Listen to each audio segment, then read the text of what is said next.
안녕하세요. 파혼의 아픔을 딛고 내년 봄 결혼하는 29살 남자입니다. 불과 2년 전에 젊다면 젊은 나이에 파혼을 경험하였는데요.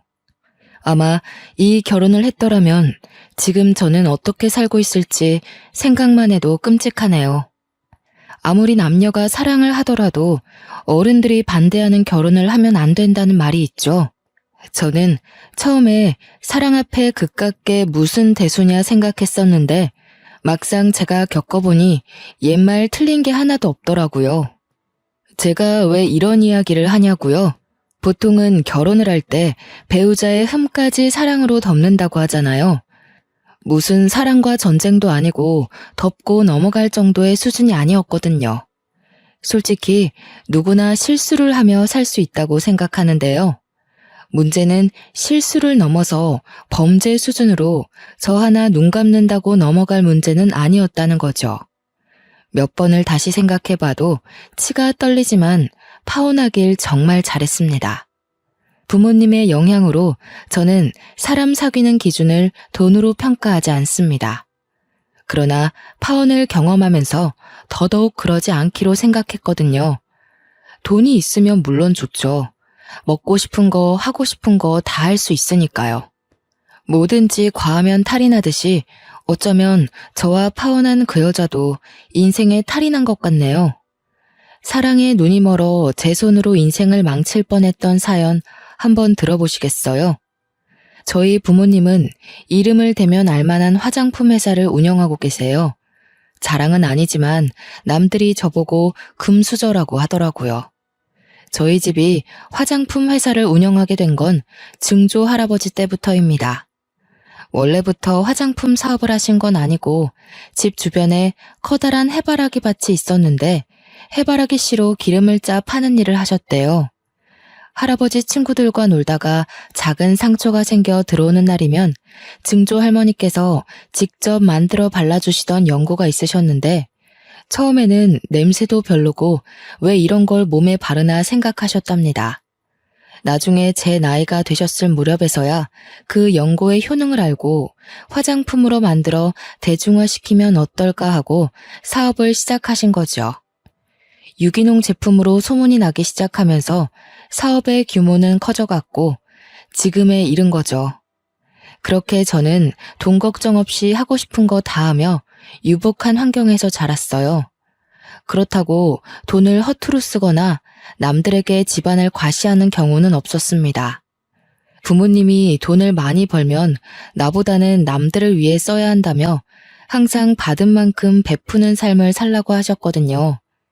원래는 대학을 졸업한 뒤 곧바로 아버지 회사에서 경영 수업을 받을 예정이었어요. 하지만 아버지는 세상 돌아가는 물정을 알아야 한다며 오피스텔을 하나 얻어주시고는 일절 지원을 하지 않으셨습니다. 생활비, 용돈, 식비, 그 모든 것을 제가 스스로 해결해야 했고 저도 동의한 부분이었지만 막상 혼자 모든 걸 해결하려니 정말 막막하더라고요. 매번 어머니나 이모님이 해주시던 밥만 먹다가 제가 스스로 요리도 해보고요. 말 그대로 맨땅에 헤딩이었습니다. 그래도 다행인 건 용돈을 차곡차곡 모아둔 덕에 당장 생활할 돈은 있었죠. 제가 취업한 회사는 A그룹 계열사로 마케팅이나 기업체 홍보를 도와주는 업체였는데요. 저는 홍보팀에서 업무를 담당하게 되었습니다. 입사한 지 한 달 정도가 되었을 무렵 입사 동기들과 술자리를 가졌어요. 회사에 적응을 했냐, 일은 어떻냐 등 이런저런 이야기를 하며 술 한 잔을 기울였죠. 그러다 각자 연애에 대해 말을 하게 되었죠. 별 관심이 없던 터라 듣는 둥 마는 둥 하며 안주를 먹고 있는데 동기 녀석 중 하나가 저에게 연애해 볼 생각 없냐고 묻는 거 아니겠습니까? 아직 자리 잡기 전이고 누굴 만날 여력이 되지 않았기에 지금 당장은 생각이 없다고 했죠. 사실 연애를 하는 데 있어서 쓰라린 아픔이 여럿 있었죠. 첫사랑도 대학을 다니며 만나던 여자친구들도 저는 제가 차본 적이 없거든요. 실제로 사귀면서 나중에 제 배경을 알고는 부담스럽다며 이별을 고했던 터라 남들처럼 평범한 연애는 하기 어려웠어요. 좋게 헤어졌던 적이 없거든요. 윤성아, 우리도 이제 어엿한 사회인인데 연애도 하고 슬슬 결혼도 해야지. 번듯한 직장에 생긴 것도 이 정도면 준수하지. 어디 모자란 데가 있냐? 동훈아, 너도 잘 알잖아. 내가 겁나서 연애하겠냐? 만났다 쳐. 또 차이라고. 난 차라리 평생 솔로로 살련다. 생각해주는 마음은 고맙다. 그래, 그 마음 내가 잘 알지. 드라마에서 보면 재벌은 재벌끼리 결혼하잖냐. 너도 정략 결혼 뭐 그런 거 안 해? TV에서 보면 거래처 대표 딸이니 무슨 의원 딸이니 하면서 다 연결되던데? 말이 되는 소리를 해라. 우리 집이 무슨 샘샘그룹 수준도 아니고. 그리고 우리 집 그렇게 보수적인 집 아니다. 우리 부모님도 대학 때 만나서 연애 결혼하셨다고. 나는 자연스러운 만남을 추구해. 정략 결혼? 난 절대 그런 거 안 할 거야. 연애는 부질없다며 저한테 연애는 사치인 것 같다고 신세한탄을 하자 회사 사람 중에 유일하게 저희 집에 대해 아는 친구였던 터라 저를 이해해 주더군요. 그래도 기분 좋게 모임이 마무리되고 며칠의 시간이 흘렀습니다. 저에게 연애해 볼 생각 없냐던 동기 녀석이 간만에 불금을 즐겨보자며 저녁을 먹자고 연락이 온 거예요. 그래서 퇴근 후 근처 식당에서 보기로 하고 먼저가 기다렸습니다. 한 20분쯤 지났나? 언제 오나 전화를 해보려던 찰나 가게로 동기와 처음 보는 여자가 같이 오는 게 아니겠어요? 동기랑 둘만 보는 줄 알았는데 처음 보는 사람이 있어서 그런지 분위기가 괜히 낯설게 느껴졌어요. 인사해. 얘는 남가은. 이쪽은 내 입사 동기 정윤성이고. 아, 윤성아. 가은이 예쁘지? 가은이는 거래처 담당 직원인데 나랑 동갑이지 뭐야? 일하면서 연락하다 보니 우리 친구 먹기로 했어. 너한테도 소개시켜주고 싶었어. 이야, 잘 어울리는 한 쌍인데? 괜한 자리에 끼어든 건 아닌가 모르겠네요. 내가 만나게 해달라고 졸랐어요. 동훈이가 사진을 보여주는데 그쪽 보고 첫눈에 반한 거 있죠? 기분 나빴다면 미안해요. 가은이가 성격이 얼마나 좋은데 이왕 이렇게 된 거 나이도 같으니 친구로 지내는 게 어때? 원래 친구에서 연인으로, 연인에서 부부로 다 그렇게 된다더라. 너는 무슨 소리라는 거야? 임마, 뜬금없이. 같이 오는 사람이 있었으면 미리 말을 해야지. 그리고 늦으면 늦는다고 이야기라도 하던가. 너도 참. 그러니까 내가 오늘 술 한잔 산다잖냐. 우리 가은이 모시고 오느라고 조금 늦었다. 미안하다 미안해. 자자, 이렇게 만난 것도 인연인데 다들 한잔합시다. 분위기가 무르익어가고 그 여자와 번호도 교환하며 셋이서 늦은 밤까지 술을 마셨죠. 그 여자도 취기가 있었지만 숙취 해소제를 사와 저를 챙겨주는 모습에 호감이 생겼고요. 그 뒤로 서로 연락하며 좋은 친구 사이가 되었고 사적으로 만나는 횟수도 늘어나게 됐죠. 대화를 하다 보니 취미 생활도 비슷해 이야기가 더 잘 통했던 것 같아요. 제가 밥도 못 먹고 일한다 하면 자신의 도시락을 싸면서 제 것도 같이 싸주고 회사가 가까웠기에 지나가면서 일 때문에 힘들 텐데 당 충전을 하라며 커피도 사주고 세심하고 배려 있는 모습에 저는 감동을 받았죠. 이런 여자면 평생을 같이 살아도 행복할 것 같았어요. 어느 날 영화를 보고 맛있는 음식을 먹으며 데이트를 했는데 그날 제가 고백했습니다. 친구 말고 진지한 사이가 되어보자고. 그렇게 저희는 연인 사이로 발전했습니다. 지금 생각해보면 정말 후회할 짓이었네요. 시간을 되돌릴 수만 있다면 그때 저를 뜯어말렸을 거예요. 몇 개월이 시간이 흐른 뒤 가을 어기였을 겁니다. 여전히 저희는 열렬히 사랑하고 있었고 미래를 함께하기로 약속하여 결혼을 이야기했죠. 그러던 어느 날 대학 동창 모임이 있었는데 파트너를 데리고 오라는 소리에 여자친구를 소개시켜주고 싶어 동행했어요.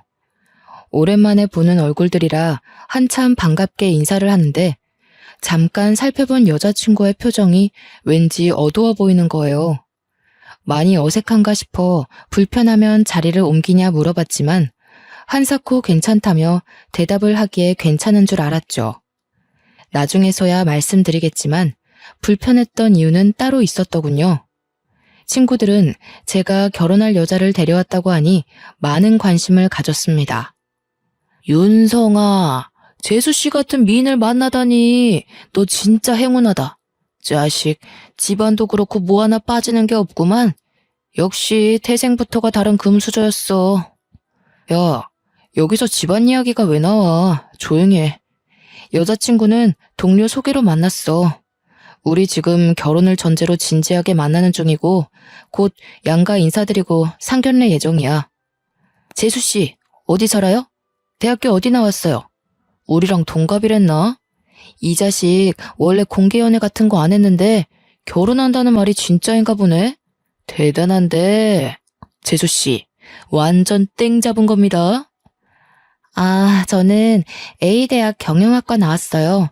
나이는 윤성 씨랑 동갑이에요. 윤성 씨 같은 사람 만나게 돼서 저는 엄청 감사하고 있어요. 땡 잡았죠.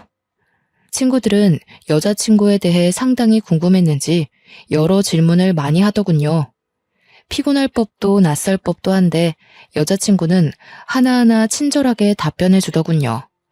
그렇게 화기애애한 분위기로 동창 모임이 끝났어요. 늦은 시간이기도 하고 내일 출근도 해야 하기에 자리를 파했습니다. 오늘 친구들 상대하느라 고생 많았어. 자식들이 좀 짓궂네. 많이 부담스럽게 한 것 같아서 내가 대신 사과할게. 미안해. 뭐 어때? 당연히 처음 만나는 사람인데 궁금한 게 있길 마련이지. 난 하나도 안 부담스러웠는걸. 자기 친구들이면 내 친구들이나 마찬가지지. 그렇게 여자친구를 바래다 주고는 회사 일하랴 동창 녀석들 상대하랴 피곤해진 몸을 이끌고 겨우 집으로 왔고요. 며칠 뒤 대학 과동기였던 친구에게 연락이 왔는데요. 이 친구는 여자이지만 저와 둘도 없는 친한 친구입니다. 철없던 20살 대학생 새내기 시절을 함께 보낸 과에서 유일한 여학생이기도 했고요. 제가 군 생활하며 적응을 못하고 있을 때 쓸데없는 생각하지 말라며 강원도 인제까지 꼬박꼬박 면회를 와서 말동무가 되어준 정말 고마운 사람입니다. 친구는 제 여자친구에 대해 해줄 말이 있다며 전화를 한 거였어요. 그날 처음 봤을 텐데 제 여자친구에 대해 무슨 말을 하는지 궁금해 말해보라 했죠. 윤성아, 내가 너한테 좀 안 좋은 소리를 할 거야. 그래도 곡해하지 말고 들어줬으면 해. 네가 어떻게 생각할지 모르겠지만 네가 지금 만나는 여자친구가 말이야.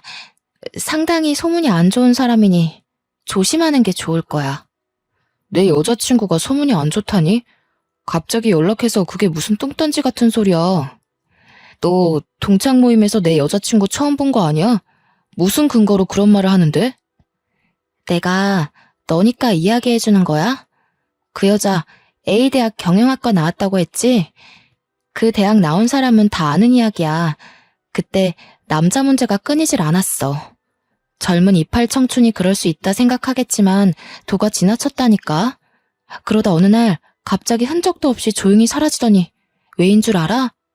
대학 교수랑 불륜을 저질러서 얼굴 팔려가지고 휴학하고 해외로 튄 거였어. 야, 너는 지금 그게 말이 된다고 생각해? 내 여자친구가 그런 사람이라고? 도대체 네가 무슨 말을 하는지 하나도 이해가 안 가. 너 혹시 다른 사람이랑 착각한 거 아니냐? 내가 미쳤다고 이런 걸로 너한테 거짓말을 하겠니? 나도 대학생 때 사귀던 남자친구 민석이 알지? 걔 그 여자랑 바람나서 헤어진 거잖아. 나도 미쳤었지만 다시 화해해서 만나는데 그 여자가 임신했다면서 수술해야 된다고 민석이한테 돈도 뜯어갔었어. 이래도 내가 헛소리 같니? 아니, 어떻게 이럴 수가 있는 거지? 어떻게 생각해야 할지 감이 안 잡히네. 너 그 말 사실이야? 네 여자친구라는 그 사람 원래 양다리도 모자라 문어발로 남자 꼬시고 다녔던 사람이야. 혹시 모르니 너도 조심하는 게 좋을 거야. 그러다 정말 코 깨인다. 솔직히 처음에는 긴가민가 했거든. 얼굴이랑 이름이 달라서. 근데 어디서 많이 본 게 영 낯이 익어서 수소문 좀 해봤지. 알고 보니 외국으로 쫓겨나면서 성형을 좀 했나 보더라고. 개명도 했더라. 그래서 내가 선뜻 알아보지 못했던 거고. 믿는 건 네 자유야. 무슨 얼토당토 않는 이야기야. 너는 결혼할 여자 뒷얘기 들으면 퍽이나 기분 좋겠다. 생각 좀 하고 얘기해, 제발. 그러다 그 당사자가 내 여자친구가 아니면 너 고소 먹어도 할 말 없는 거야. 신고를 하던 말던 나는 사실만 이야기해주는 거야. 믿던 안 믿던 그것도 네 자유고. 내 말 무시하면 고스란히 대가를 치를 거라는 것만 알아도 다 경험에서 우러나온 이야기야. 그렇게 잡소리할 시간에 네 취미생활이나 더해. 결혼 준비 잘해가고 있는 커플한테 그게 할 소리냐? 너 다시는 연락하지 마. 결혼을 약속한 여자친구의 뒷이야기를 들으니 기분이 좋을 리 있겠습니까? 저는 결국 친구에게 신경질을 내버렸죠. 저도 사람인지라 친한 친구가 그렇게 이야기를 하니 살짝 의구심이 들긴 했습니다. 그래서 같이 근무하는 부서에 마침 A대학 출신의 후배가 있었죠. 혹시나 하는 마음에 대학 다닐 때 이런 소문 들어봤냐며 넌지시 이야기했어요. 선배, 그거 그렇게 놀랄 일도 아니에요. 그 대학 나온 사람들이면 웬만한 사람들은 다 알고 있는 이야기인데요, 뭐. 여러 남자 만나고 다니는 거 이해한다 쳐요. 대박이었던 건 교수랑 불륜한 거. 그게 대박이었죠. 학교로 와이프 찾아오고 머리채 잡히고 난리도 아니었죠.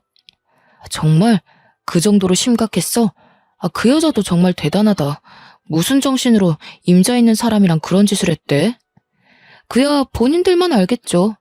교수 와이프가 임신까지 했었는데 그 일로 유산했고요. 그 여자 얼굴 팔리고 학교 못 나와서 휴학하고 외국으로 날랐잖아요. 상간녀 소송도 당하고 아마 위자료 꽤나 물어줬을걸요. 성형했다는 소문도 있고 아직도 그 교수랑 만난다는 얘기도 있고. 후배마저 그렇게 이야기하니 머리가 띵하더라고요. 저한텐 그저 다정하고 착하고 세심한 여자친구였기에 절대 상상할 수 없던 일이었습니다. 정말 기가 막히네. 혹시 궁금해서 그런데 그때 그 사람 누군지 알 수 있어? 사진이라던가. 후배는 아직도 생생하다며 자신도 그때 너무 충격이어서 친구들이 보내준 사진을 아마 휴대폰에 저장해놨을 거래요. 한참을 뒤적거리더니 사진 한 장을 제게 보여주는데 아뿔싸. 저는 그 사진을 보고 아무 말을 할 수가 없었죠. 외모가 조금은 다른 모습이었지만 저는 여자친구인 걸 단번에 알았죠. 목 부분에 사고로 생긴 5cm 정도 되는 흉터가 있었는데 사진 속 여자도 같은 위치에 상처가 있더라고요. 이 여자 정말 그런 일이랑 거리 멀어 보이죠? 진짜 연예인보다 더 유명했을 거예요. 아직도 가끔 회자되는걸요? 완전 학교 명물이에요, 명물. 안 좋은 쪽이지만. 그럼 말 다 했죠, 뭐. 그날 도무지 일이 손에 안 잡히더군요. 후배한테 괜히 물어봤나 싶기도 하고. 지나간 과거인데 지금 와서 무엇을 어쩌겠나 싶더라고요. 선배, 아까부터 계속 표정이 안 좋아 보이는데 아까 그 일 때문인 거예요? 혹시 여자친구랑 싸웠어요? 아까부터 계속 표정이 왜 그래요? 내가 내 입으로 말하기 쪽팔리지만 사실 아까 물어본 그 여자 아무래도 내 여자친구 같아. 내 옆에 그런 파렴치한이 있었다니 정말 충격이야. 어떻게 아무렇지 않은 얼굴로 나를 만나고 바람까지 피우는 거지? 네? 그 얘기할 때부터 어느 정도 짐작은 했었지만 진짜 가관이네요. 제가 뭐라 할 건 없지만 우선 사실 확인부터 해보세요. 이러고 혼자 썩히지 말고 대화를 해보시는 게 어떨까요? 직접 들어봐야죠. 결국 찝찝한 마음을 덜어내기 위해 퇴근 후 여자친구와 만났어요. 여자친구를 둘러싼 소문에 대해 확인하고 싶었고 아니길 바랐습니다. 가은아, 내가 기분 나쁘게 생각하지 말고 들어. 대학 동창 녀석이 어느 날 연락 와서는 너에 대한 이야기를 하더라고. 불륜을 했네, 남의 남자를 꼬셨네 하면서 안 좋은 이야기인데 이 소문은 사실인 거야? 아니지? 뭐? 진짜 어이가 없어도 너무 없다. 말도 안 되는 소리야. 윤성 씨는 나를 그 정도로밖에 생각을 안 했어? 오히려 내가 실망인데? 나보다 자기 친구들 말을 더 믿는 거야? 나 지금 무지 황당한 거 알아? 기분 나빴다면 미안해. 한두 사람도 아니고 꽤 많은 사람들이 같은 말을 하니 나는 그저 사실 확인을 하고 싶었어. 더군다나 우리 결혼을 약속한 사이인데 서로 숨김은 없어야 한다고 생각해. 혹시라도 말 못한 게 있으면 지금 말해줘. 사실대로 말하면 그 소문들이 하루아침에 사그러드니? 그래, 내가 사실대로 말해줄게. 사실 우리 집 형편이 그렇게 좋지는 않아. 지금 내가 회사 다니기 시작하면서 조금씩 나아진 거지. 가난 때문에 나를 좋아하는 남자를 눈앞에서 친구한테 뺏기는 상처를 받았거든. 그렇게 중학교 시절에 트라우마가 생겼고 잘난 남자를 만나는 사람을 보면 그때 일이 생각나서 괜히 복수해주고 싶더라고. 그래서 그랬어. 나는 그게 조금 이해 안 되는데. 그 시절 트라우마가 얼마나 심했으면 그게 지금까지 이어지는 건데. 내가 이해를 못하는 것일 수도 있지만 자기가 조금 이상하다는 생각 안 들어? 그래, 나도 내가 이상한 거 알아. 근데 결단코 그 이후로 누굴 만나거나 그런 적 없어. 그리고 대학 교수도 유부남인 거 몰랐어. 그건 정말이야. 저는 여자친구의 해명에 그 어떤 대답을 해줄 수가 없었어요. 애초에 그런 상황들이 용납이 되질 않았고 이해가 되질 않았거든요. 제발 아니길 바랬지만 여자친구에게 실망해 저는 이별을 고했습니다. 며칠이고 여자친구는 연락을 해오며 과거에 연연해하지 말고 지금의 온전한 자신을 봐달라며 사정을 하더라고요. 회사 앞에도 찾아오고 여전히 아침마다 정성스럽게 싸운 도시락을 회사로 전달해주고 본의 아니게 저를 속인 것에 대해 많이 반성하고 있다고 매일 연락도 해왔어요. 그런 행동이 계속되자 저도 무슨 생각에서 측은지심이 들었고 2달여 만에 여자친구를 용서하고 결국 다시 만남을 이어갔습니다. 나이도 나이인지라 과거는 용서하기로 했고 저희는 다시금 불타오르는 사랑을 했죠. 결혼에 대해 진지하게 고민을 하며 양가 집안에 인사를 했습니다. 그때서야 여자친구에게 저희 집안에 대해 이야기를 해주었어요. 가은아, 대한화장품이라고 알지? 그 회사 대표님이 우리 아버지셔. 어머니는 로얄 미술관 운영하시고. 미리 말 못해서 미안해. 사실 네가 날 부담스러워할까봐 말을 못하고 있었어. 그게 뭐?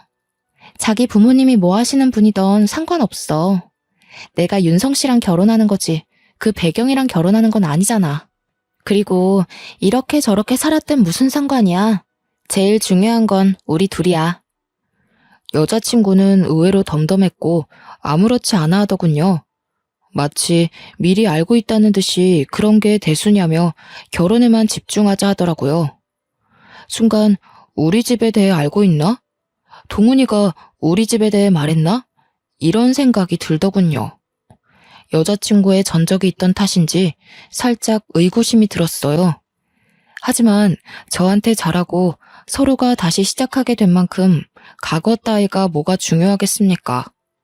저는 이내 긴장을 잔뜩 한 채 여자친구 집에 인사를 드리러 갔습니다. 여자친구네 집은 여느 집처럼 평범한 집이었어요. 아버지는 고등학생 때 돌아가셔서 안 계시다 들었는데 홀어머니와 남동생 셋이서 서울 변두리 25평 아파트에 살고 있었습니다. 예비 장모님은 이렇게 번듯한 사윗감을 얻게 돼서 좋다며 반갑게 맞아주셨죠. 우리 가은이가 부족한 게 많아. 내 눈엔 그저 아직 어린아이 같은데 결혼을 한다니. 아이 아빠가 그렇게 가고 혼자 어렵게 키웠는데 많이 보태줘야 하는데 그러질 못해서 미안하네. 아닙니다, 장모님. 저희가 좋아서 하는 결혼이고 그저 부모님들은 저희 예쁘게 잘 살라고 응원만 해주시면 그걸로 만족합니다. 가은이 저한테 맡겨주셔서 감사드려요. 실망시켜드리지 않을게요. 장모? 자네가 그렇게 생각해주니 내가 고맙지. 여긴 내 집이다, 우리 엄마다 생각하고 편하게 대해줘. 아이고, 듬직해라. 그렇게 상견례 날까지 무사히 진행되었고 결혼 준비로 바쁜 나날을 보내게 되었습니다. 결혼을 2달여 정도 남긴 시점이었을까요? 저희는 모처럼 정신없던 일상에 휴식기를 갖고자 제주도로 여행을 가기로 했어요. 유부녀 유부남이 되기 전 마지막 여행 겸 저희만의 기념을 하고 싶었습니다. 저는 여자친구에게 제주도 여행을 제안했죠. 4박 5일간의 빡빡한 일정 속에 시간 가는 줄도 모르고 좋은 시간을 보냈습니다.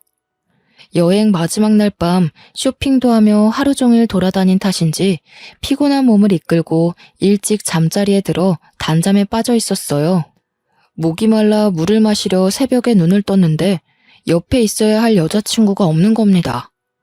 화장실이라도 갔나 싶어 거실로 나오니 베란다에서 통화를 하고 있는 게 아니겠어요? 그 새벽에 하하호호 웃으며 통화를 하기에 무슨 이야기를 하나 싶어 가만히 듣고 있었는데 가관이더라고요. 내가 과거까지 들켜가면서 눈물바람으로 겨우 붙잡았다니까? 동창회 갔는데 날 알아보는 사람이 있더라고. 뜨끔했는데 뭐 어떡해. 아무렇지 않은 척하느라 죽는 줄 알았어. 사람들은 나보고 못됐다고 하지만 이게 다 먹고 살려고 하는 거 아니겠어?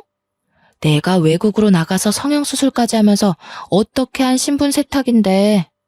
그래도 이렇게 돈 많은 집안인 줄은 몰랐네. 완전 땡큐지. 그래, 얼굴이랑 이름까지 바꿨으면 됐지. 여기서 뭘 더해? 나 서울 올라가면 그때 봤던 호텔에서 좋은 밤 보내자고. 사랑해. 누군가와 이런 대화를 하고 있는 겁니다. 신분 세탁, 성형수술, 과거가 있다고? 이런 내용이 딱 봐도 결혼을 앞둔 여자가 통화할 내용은 아니잖아요. 저는 우선 자는 척을 하며 여자친구가 잠이 들 때까지 기다렸습니다. 1시간 정도가 지났을까 여자친구가 깊은 잠에 빠져들고 저는 이때다 싶어 휴대폰을 봤어요. 통화 기록, 사진첩, 메시지를 전부 살펴봤는데 알고 보니 내 사랑 하트로 저장된 사람과 무수한 연락을 주고받았더라고요. 서로 사랑을 하니 보고 싶니 등 서로 죽고 못 사는 연인 사이의 대화였죠. 그것들을 보다가 더 기가 막힌 사실을 알았는데 뭐였는지 아세요? 바람을 피운 상대가 처음 여자친구를 소개시켜줬던 회사 동기였던 겁니다. 믿는 도끼에 발등 찍힌다는 말이 있죠. 알고 보니 동기랑 3년 넘게 동거 상태였고 저랑은 사기 결혼해서 우리 집 돈을 빼먹으려고 수쓴 거였어요. 동기는 입사 후 교육도 같이 받고 저와 친분이 있어 제가 집안 이야기를 조금 했거든요. 아무래도 그게 화근이었던 것 같았죠. 동기와 짜고 저에게 계획적으로 접근했다는 사실에 분노가 치밀어 올랐습니다. 그저 기가 막히고 어이가 없는 상황에 당장이라도 얼굴에 물을 끼얹고 싶었지만 서울로 올라간 뒤 나름의 복수를 하기로 했어요. 정말 너무 괘씸했거든요. 엄마, 아버지, 저 드릴 말씀이 있어요. 제가 진지하게 생각해봤는데 결혼은 아직 때가 아닌 것 같아요. 이 결혼은 없던 일로 할게요. 윤성아, 그게 무슨 소리냐? 상견례까지 마치고 날까지 다 잡아놨는데 새아가랑 무슨 일이라도 있는 게야? 싸운 거야? 그게 아니라요. 제가 제 입으로 말하기 부끄럽지만 가은이 오래전부터 동거하고 만나던 남자가 있더라고요. 저한테 아무래도 계획적으로 접근한 것 같아요. 이거 보세요. 아버지께 여자친구의 일을 사실대로 말씀드리며 제 휴대폰에 저장해놓은 사진과 녹음 파일, 동영상을 모두 보여드렸죠. 아니 이게 진짜 사실이란 말이냐? 여태껏 우리를 가지고 놀았단 말이냐? 세상에 이런 괘씸한 일이 있나? 이런 것들은 사회에서 갱생할 수 없게 만들어야 해. 이건 우리 집안을 무시해도 개무시를 한 거야. 내 이것들을 그냥... 아들, 너 왜 그런 거 말도 안 하고 여태 혼자 참았니? 엄마 아빠가 뒤에 이렇게 눈을 시퍼렇게 뜨고 있는데 감히 내 이것들을 그냥... 여보, 윤성이한테 맡겨봅시다. 저 녀석도 다 생각이 있는 거겠지. 나라고 안 나서고 싶겠어? 내 당장 윤 변호사 시켜서 그것들을 감옥에 쳐넣어도 모자라지만 윤성이가 알아서 잘 해결할 테니 일단 두고 봅시다. 그래, 앞으로 어떻게 할 생각이냐? 이번 일로 인생의 쓴맛을 알았어요. 그런 여자를 믿은 제가 바보였죠. 길지는 않지만 어느 정도 사회생활을 해봤으니 아버지 회사에서 배우고 싶어요. 듣던 중 반가운 소리구나. 아직 약속한 시간이 남긴 했다만 상황도 상황이니만큼 그렇게 하도록 해. 내가 김 대표에게 연락해 둘 테니 알아서 처리하고 다음 주부터 회사로 나와. 저는 다니던 회사에 사직서를 제출하는 것과 동시에 사내 게시판에 바람을 피운 동기를 저격하는 글을 올렸어요. 물론 제가 가지고 있던 모든 증거 자료까지요. 제 아내의 내연남을 고발하고자 합니다. 회사에서 함께 일하는 동료가 저와 결혼 예정 중인 예비 아내와 바람을 피고 있습니다. 내연남은 마케팅 2팀의 대리이며 이미 제 예비 아내와 만나서 여러 번 깊은 관계를 가졌음에도 입사 동기였던 저에게 의도적으로 소개해 주었으며 심지어 결혼을 얼른 하라고 부추겼습니다. 저는 뒤늦게 둘의 더러운 관계를 알게 되었고 여러분들에게 마케팅 2팀에 소속된 내연남의 이중적인 모습을 보여주어 더 이상 다른 분들은 피해 없길 바라는 선의에서 이 글을 게시합니다. 야, 정윤성! 사내 게시판에 글 올린 거 너 맞지? 너 당장 이 글 내리지 못해? 내가 명예훼손으로 고소해서 콩밥 먹이기 전에? 정신이 어떻게 된 거 아니야? 너 미쳤어? 미쳤냐니? 너야말로 미친 거겠지. 어떻게 작정하고 그런 짓을 하냐? 네가 그러고도 사람이야? 고소? 하고 싶으면 얼마든지 해봐. 게시판에 저격글 올린 게 비열한 방법이지 않느냐고요? 그러면 그들과 똑같은 사람 되는 거 아니냐고요? 작정하고 사기치려 달려드는 사람들도 있는데요. 저라고 못할 거 없지 않습니까? 물론 여자친구 회사 익명 게시판에도 글을 올렸죠. 반나절도 지나지 않아 제 휴대폰은 불이 나기 시작했고 여자친구, 동기, 회사 동료들까지 저는 모든 연락을 차단했어요. 여자친구가 매일같이 오피스텔로 찾아와 자신이 잘못했다며 용서를 빌더라고요. 저는 곧바로 짐을 모조리 싸들고 부모님 집으로 합가했습니다. 윤성씨, 왜 이렇게 연락이 안 돼? 지금 자기가 무슨 오해를 하고 있는 것 같은데 내가 다 설명할게. 나랑 이야기 좀 하자. 5분만 시간 내줘. 내가 말했지. 너랑 동훈이는 상대할 가치도 없어. 이렇게 이야기해주는 것도 마지막이야. 아무리 매달려봤자 니들이 치른 죗값 달게 받을 준비해. 아주 나락으로 보내버리기 전에 그 더러운 면상 당장 치워. 저는 눈 하나 깜빡하지 않고 조용히 넘어가는 것만으로도 감사하라며 보안 요원들을 시켜 여자친구를 오피스텔 밖으로 쫓아버렸습니다. 얼마 뒤 모르는 번호로 연락이 오더라고요. 익숙한 번호였습니다. 바로 예비 장모님이었죠. 내가 자네한테 뭐라 할 말이 없네. 내가 자식을 잘못 키운 탓이야. 자네같이 번듯한 사람을 두고 어떻게 그런 짓을 할 수가 있는지 나도 이해가 안 되네. 지금 가은이가 집에 안 들어온 지 한 달 정도 됐는데 자네가 나를 봐서라도 한 번만 용서해 줄 수 없겠나? 내가 대신 사과하겠네. 어머님, 죄송하지만 저는 그럴 수 없을 것 같습니다. 막말로 반대로 생각해서 가은이가 저 같은 상황에 처했다면 어머님은 가만히 계셨을 건가요? 저희 부모님 말리느라 저 죽는 줄 알았습니다. 이해하시리라 믿고 전화 끊겠습니다. 후배가 전화로 여자친구와 동기는 회사에서 잘렸다는 소식을 전해왔습니다. 직장 동료들이 말하길 동기 집에서 같이 살며 구직 활동을 하고 있다더군요.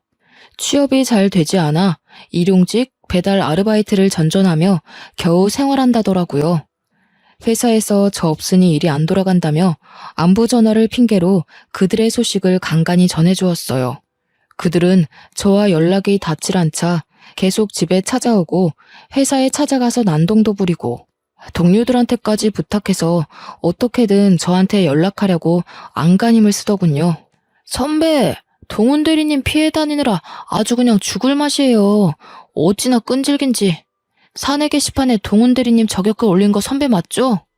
그것 때문에 회사에서 난리도 아니었어요. 그 여자 찾아와서 선배 어딨냐고 소리 지르고 난리도 아니었다니깐요.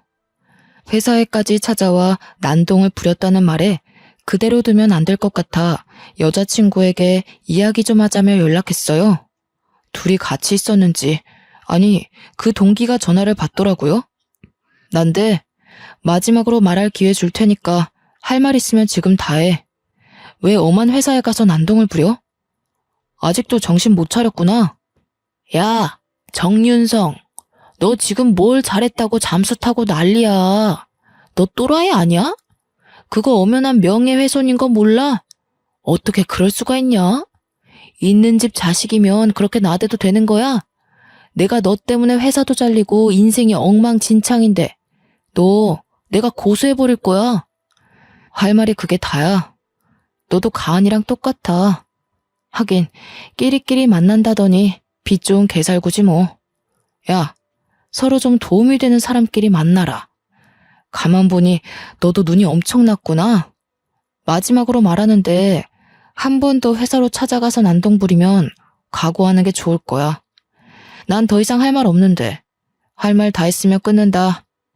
며칠 조용하나 싶었는데 진짜로 저를 명예훼손으로 고소했더라고요. 저는 여자친구에게 약혼 해제의 책임에 따른 손해배상 청구 소송을 진행하며 강력한 법적 대응을 했습니다. 그들이 어떻게 나올 거다라는 걸 어느 정도 예상을 했던 터라 준비부터 소송까지는 수월했거든요. 제가 가지고 있던 증거들, 그리고 추가적으로 저에게 막말하며 전화통화했던 녹음 파일까지 모든 증거들이 저에게 유리하게 작용하여 재판은 당연히 제가 승소했죠. 그들은 저에게 5천만 원이라는 배상금을 지불하라는 판결을 받았습니다. 자신들은 돈이 없다며 취직도 못하고 있다며 한 번만 봐달라고 눈물과 콧물을 쏟으며 손과 발이 닳도록 싹싹 빌더라고요. 하지만 이제 와서 빌면 뭐합니까? 이미 엎질러진 물이고 돌이킬 수 없는 강을 건넜는데 말이죠. 뒤도 안 돌아보고 재판장을 나가려고 하자 제 바지가랑이를 잡고 늘어졌습니다. 윤성 씨, 내가 정말 잘못했어. 한 번만 봐줘. 선처해줄 수 없겠어? 우리가 무슨 돈이 있어서 그래. 어떻게 하면 용서해줄래? 하라는 대로 다 할게. 정말 죽을 죄를 지었어. 예, 아가. 아니, 김가은 양. 내가 아무 말 안 하고 넘어가려 했지만 이 말은 해야겠어. 감히 니까짓게 우리 아들을 넘봐? 하도 우리 아들이 좋다니까 그냥 결혼시키려 했어. 근데 그랬으면 천추의 한이 될 뻔했네. 긴 말 필요 없고 잘못을 했으면 벌을 받아야 하는 게 마땅한 거야. 어디서 뻔뻔하게 용서를 구해? 엄마, 괜히 힘 빼실 필요 없어요. 본인들 잘못은 본인들이 제일 잘 알겠죠. 더 이상 상대할 가치도 없으니 집에 가서 이모님한테 맛있는 거나 해달라고 해요. 윤성아, 내가 정말 잘못했다. 나를 때려 죽여도 좋아. 제발 선처해줄 수 없을까? 내가 무슨 염치로 너에게 용서를 바라겠냐만 우리가 무슨 돈이 있냐. 회사에서 잘린 탓에 퇴직금은커녕 오히려 빚만 생겼어. 이렇게 부탁할게. 제발. 결국 그들은 배상금을 지불하지 않는 대신 저희 회사에서 미화 직원으로 일을 하기로 했습니다. 자신들이 용서받을 수 있고 돈을 벌 수 있는 일이라면 무슨 일이든지 하겠다고요. 아침에 출근할 때마다 청소를 하고 있는 모습을 보고 있노라면 고소해 죽겠습니다. 저는 아버지 회사에서 일반 사원으로 근무하고 1년 정도 후에 본격적으로 경영 수업을 받으며 본부장 직책으로 승진했습니다. 성공한 젊은 사업가 이미지를 더해 뉴스나 해외 언론에도 소개되며 승승장구하게 되었고요. 가끔 지나가며 그들을 발견하면 갑질 아닌 갑질을 했습니다. 주변에 시선도 있고 그러면 안 되는 걸 잘 알지만 너무 통쾌한걸요. 여기 복도가 왜 이렇게 더럽습니까? 보안요원, 여기 청소를 도대체 누가 하는 건가요? 이런 거 제 위치에 해놔야 미연의 사고로 방지할 수 있는 겁니다. 여기 책임자 누굽니까? 아까 미화부 직원들이 청소를 한다 했는데 알아보겠습니다. 윤성아, 아니, 본부장님, 제가 잠시 정신을 팔았네요. 다시 하겠습니다. 정말 죄송합니다. 잘리기 싫으면 똑바로 하란 말이야. 화장실도 이동훈 씨 책임 구역이죠? 요즘 거기 냄새 많이 난다고 사람들이 직접 방향제를 뿌립니다. 얼마나 청소를 안 했으면 직원들이 그럽니까? 화장실 청소 하나도 못해요? 미아팀 직원 관리랑 교육을 도대체 어떻게 하는 거야? 아이고, 본부장님 죄송합니다. 제가 잘하라고 지시했는데 실수가 있었나 보네요. 다시 시정하도록 하겠습니다. 내가 부당하다고 생각해요? 일하는 만큼 월급 드리지 않습니까? 각자 역할이라는 게 있는 겁니다. 매뉴얼도 있고 하는 방법도 나와 있는데 청소 하나 하는 게 그렇게 어렵습니까? 그리고 계단이나 여기 에스컬레이터 손잡이 보세요. 청소 안 하시죠? 청결은 건강에도 영향을 미친다는 거 모릅니까? 당장 깨끗하게 다시 하세요. 본부장 직책을 맡고서는 정말 바쁜 나날을 보냈습니다. 아버지께서 과제 명목으로 주시는 크고 작은 프로젝트를 여러 개 성사시키기도 했죠. 덕분에 경영 수업을 받는 후계자로서 회사의 입지 또한 많이 좋아졌어요. 툭하면 출장에 야근에 많이 피곤했지만요. 열심히 서포터해주는 팀원들과 협동해서 늘 좋은 성과를 냈어요. 그 중에 가장 팀워크가 좋았던 건 유 팀장이었습니다. 유 팀장이 누구냐고요? 직장에서 같이 근무했던 제 후배 기억하시나요? 그 후배는 대학을 나오지 않았음에도 명석한 두뇌와 일머리가 좋기로 소문났던 인재였죠. 같이 근무하며 정말 일 잘한다라는 말을 입에 달고 달았을 정도였으니깐요. 작은 회사에서 썩히긴 아까운 사람이었고 본래 마케팅 업무를 했던 사람이라 그런지 업무를 해결하는 능력이 상당히 좋았습니다. 그래서 제가 아버지 회사에 입사한 이후 그 후배를 마케팅 팀장 자리로 스카우트 제안을 했죠. 저와 일하는 것이 즐겁다며 흔쾌히 허락했고 여전히 좋은 파트너로 잘 지내오고 있답니다. 본부장님, 이 부분은 이렇게 진행하는 게 좋을 것 같고요. 경험상 이 방법도 나쁜 방법은 아니지만 리스크를 감안하면 비안이 좋은 것 같습니다. 본부장님 생각은 어떠세요? 지윤아, 너는 매일 같이 야근을 밥 먹듯 하는 상사가 지겹지도 않냐? 아무리 내가 스카우트 해왔다지만 어떻게 너 나보다 더 열심히 하는 것 같다? 본부장님, 먹고 살려면 뭔들 못하겠어요. 당연히 제 상사시고 위에서 시키는 일이니 눈 한 번 끔뻑하고 예 알겠습니다 하는 거죠. 일합시다 일. 이러다가 오늘 안에 끝낼 수나 있겠어요? 나 참 천하의 유 팀장 아니랄까봐. 어떻게 본부장보다 일머리가 좋냐 이거야. 며칠 전에 우수사원 표창도 받았다며? 그거 내가 힘써준 거 알지? 너 나한테 뭐 해줄래? 데이트? 술 한잔? 선배, 시덥지 않은 농담 그만하고 마저 검토나 끝내요. 그리고 선배가 뭔 힘을 써줘요. 모두가 제 능력을 알아본 거지. 무슨 농담을 못하냐. 내가 너 때문에 오기가 생겨서 더 열심히 일해야겠다. 이러다 나 제치고 본부장하고 사장하고 아주 그러다가 회사 오너 되겠어. 함께 일하며 울고 웃고 많은 시간을 함께하니 자연스레 정이 싹 트더군요. 처음에는 호흡이 맞는 직원일 뿐이었지만 어느 순간 일뿐만 아니라 제 옆에 늘 있어주면 좋겠다는 생각을 했죠. 제 지난 과거를 아는 사람 중 유일하게 저를 보듬어준 마음 따뜻한 사람이기도 하고요. 그저 일을 잘하는 후배로만 여겼던 제 자신을 반성하며 유 팀장에게 고백했습니다. 그렇게 유 팀장과 저는 서로에게 없어선 안 될 존재가 되었죠. 내년 봄에는 결혼식도 올릴 예정입니다. 여전히 그들은 건물에서 미화원으로 근무하고 있죠. 제가 지난번에 난리친 뒤 미화 팀장으로부터 엄청난 갈굼을 받으면서요. 그래도 제가 갈구지 않아도 요즘에는 청소의 노하우가 생긴 건지 깔끔히 잘하더라고요. 벌써 2년 전 일이네요.